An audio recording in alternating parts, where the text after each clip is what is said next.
Hi guys, and welcome to the first video of my September Challenge 2022. If you're new to my channel, let me quickly get you caught up. I'll link in the description to last year's September Challenge. Now, last year we lived in an established homestead with 8 acres and we had milking goats and lots of other things going on that we don't have here since we moved. So last year I ate and drunk for the whole of September only things that I could procure myself, and I uploaded daily videos. So there's a link to that playlist in the description if you want to go and check out last year's challenge. This year, I've scaled it back, but I'm still doing a September challenge. I'm not going to be uploading every day, but I'm going to be uploading every few days. And what I'm doing is a series of 1 week challenges throughout the month of September. The last one will last a few extra days. But basically what I'm doing this week, the first week, is I'm having my evening meal every day be completely self-sufficient. Things that I've foraged myself, things that I've been able to barter for other things that I've got, or things that I've grown myself or raised myself, however it might be, trapped myself. That's going to be our evening meal for this first week. And in this video, we're going to be looking at days 1, 2, and 3. This is what my diet's going to look like for this week. For the evening meal, we're going to have completely self-sufficient food. In week 2, we're going to slightly change it. Week 3, we're going to change it again. Week 4, we're going to change it again. We're going to have 4 separate challenges. So we're going to do things like I'm only going to spend £10 on my entire food bill for the whole week. Another week, we're going to be showcasing some homestead produce, things that we have access to as homesteaders that perhaps people who do all of their shopping in a supermarket don't have access to. And then another week, we're going to showcase some homestead skills. So we're really going to focus every meal on really fantastic homesteading skills, whether that's fermentation, whether it's preserving, whether it's cheese making or pasta making or whatever it might be, the sort of things that we as homesteaders can learn and excel at. So that's going to be what my September challenge looks like this year. And as I say, this is the first few days. If you want to participate in the September challenge and undertake your own version of it, you can set the bar however high you like, wherever fits your journey. Head over to the Self-Sufficient Hub Facebook group and share your challenge that you're setting yourself over there. So this is day 1. So we're going to start with my dinner this evening. And we're not going to spend too long on it because it's really, really simple, really, really plain. I haven't had time to do any prep this year. I've been just up against it all year. I've been playing catch up from the move. I'm really busy at work, etc., etc. So we're going really, really simple. We're just going to have scrambled eggs on sourdough toast. Now, in case you're wondering, how can you have sourdough toast, Carl? How can you have bread? You're not growing your own flour. You're not growing your own grains. You're absolutely right. I'm not. But what we do is we trade some excess eggs for some flour with a local bakery. So that's something we did last year. It's something we're doing this year. Now, the other thing that I traded last year, I used to trade some of our goat's cheese for some honey with a local beekeeper. I don't need to do that this year. We've got our own. So that's one less thing we're going to have to trade. But another change this year is we're not producing any dairy. We don't have any milking goats. So what I'm doing, or what I've done, is I've repointed a wall for a local dairy farmer. I'm a builder. And in return, he's giving me the milk that I will need for this month. But I haven't got any of that yet. So I've got no butter. But that's okay. I'm still going to enjoy this. So this is day 1. Not very exciting, I know, but it'll get better. I just didn't have time to do very much tonight. But I'm sure the meals will get more exciting. Right, so here we are. It's day 2 of September. Today, I'm having something a little bit more special. I'm having these 2 mackerels that I caught at the beach with some potato wedges, which are in the air fryer, obviously from our potatoes in the garden, and some leftover veg from earlier in the week, some of our broccoli and cauliflower, and I'm going to make that up with a bit of courgette, which I'm going to pan fry with the mackerel. And in terms of seasoning, all these guys are going to get is some dill, which we've obviously grown and dehydrated. And that's going to work just great. And to fry them, we're going to use some of the fat that we've saved from our pork joints, and they're going to go in the pan.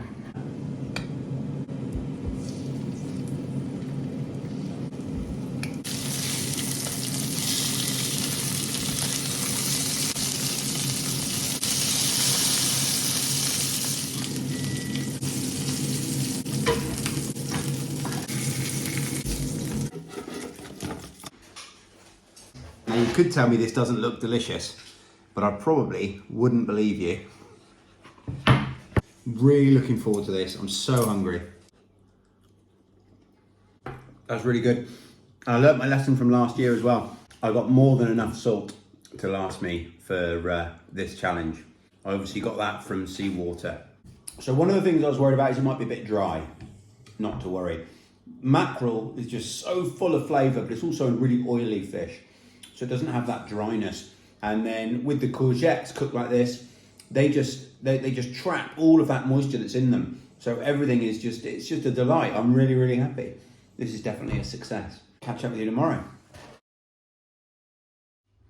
Right, day 3, September the 3rd. I've just come home from work and here's my plan for tonight's dinner. It is going to be, with the use of my sourdough starter, I'm going to make pizza. So I'm going to make a really simple pizza dough. I've done it before, but I'll share it with you because it's just such a great and simple recipe. I just absolutely love it. Right, so I don't normally bother weighing this, but basically it's just a really pared down version of my sourdough dough. So I don't need too much rise out of it. So I've just gone for 50 grams of flour there. And to that, I'm gonna add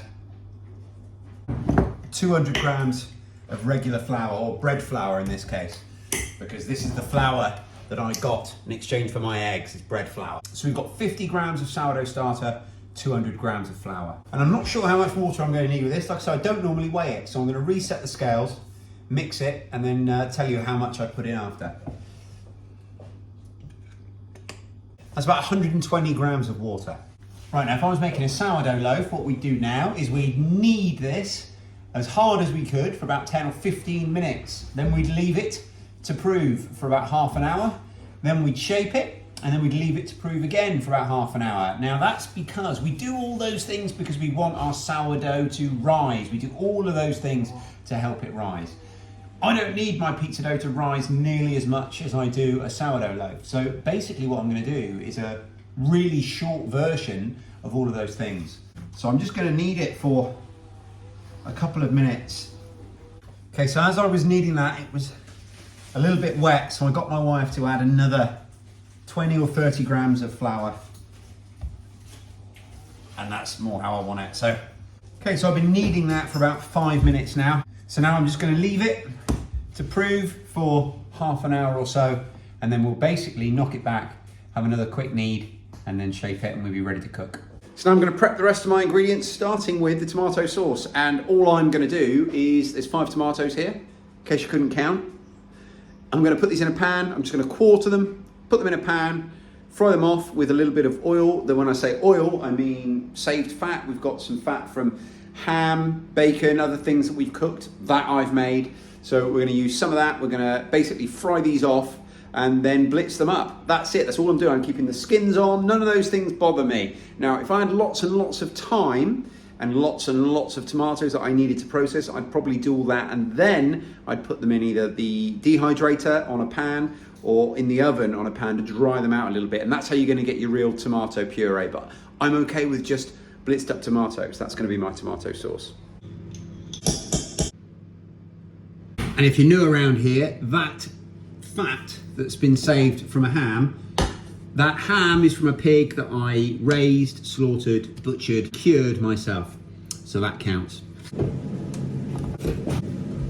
Okay. So, I don't know how much you can see there. So that's all broken down nicely, but it's a little bit on the wet side. So I'm going to add a bit of flour to that, mix it in, cook it out, then blitz it. Right, let's talk pizza toppings. I'm going to be having these shaggy parasol mushrooms that I foraged and preserved. These are last year's. Now, what I might do is crush these up pretty small, but you can cook these fairly big. What I love about these are my favourite mushrooms to have on a pizza out of all the mushrooms I forage, because I can put them on dried and they just soak up all of the oil and the fat from the cheese, and they don't need to be rehydrated. They'll just rehydrate throughout the cooking process, and they are delicious. So I'm going to be using these shaggy parasols. Got our tomato sauce. We also need to think about cheese.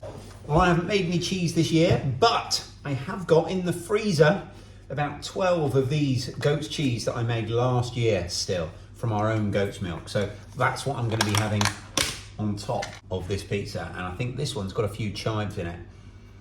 And finally, some basil.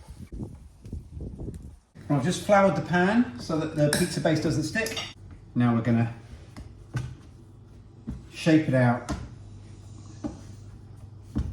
into our pizza shape. Just a quick knocking back. And then we're literally going to just pull it.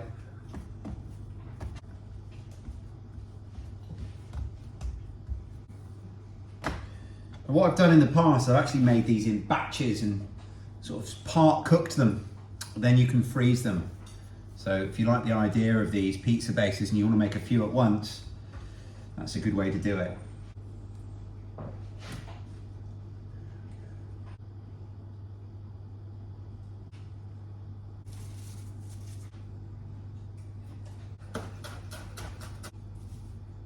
Now this is all homemade, homegrown, home foraged stuff, and I dare say if you bought a pizza that looked like this, you'd pay a lot more for it than a normal pizza that you buy in the shops. So let's get that in the oven. And while that's cooking, I'm going to do the washing up, which my wife says is 99% of homesteading, washing up.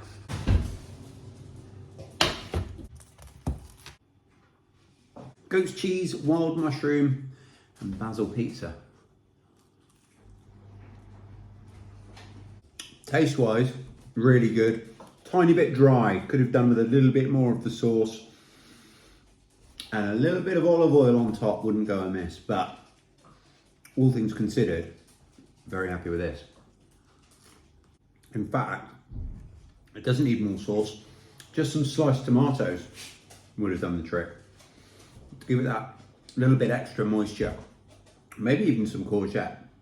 Either way, I'm happy with my dinner. So that's day 3 done.